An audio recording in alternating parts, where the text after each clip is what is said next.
Hi guys, hoping you're all doing well. Welcome to another video. My name is Mary Njeri Gaithuru, or if you so wish, Mary the Market. And guys, today we're doing something totally different.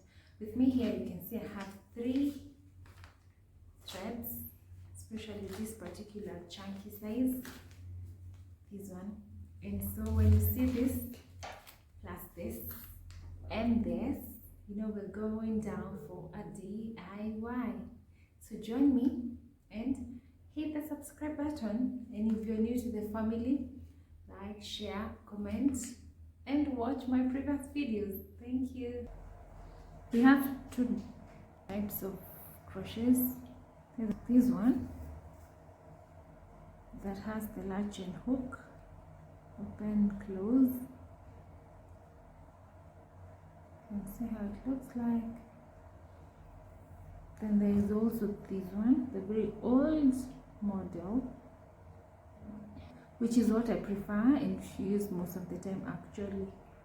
But both crochets will give you a very nice products. This is the mat. I've done halfway. I'm halfway through. I'm here to fill these parts here. I've already done the bigger parts, and this is how it looks from behind. Just look at the details.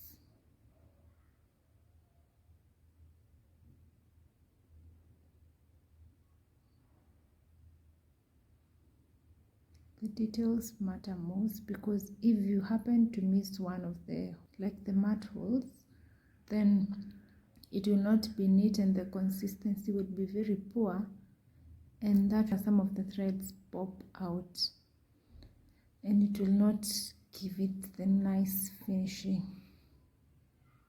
Just look at that.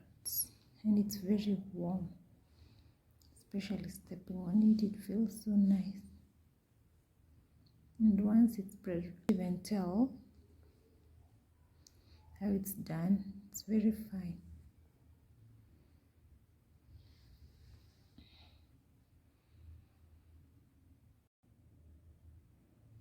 I've already used 2 in the already parts that I've done, so I got 3 more remaining, which are these ones. Yes, and by the time they're done, my mat will also be finished. The thread has to be this particular one called the chunky 210x3 texture, so that it gives you a perfect finish, like this particular one. Because if it's too thin, you either have to use so many threads, and it will of course not give you the same product.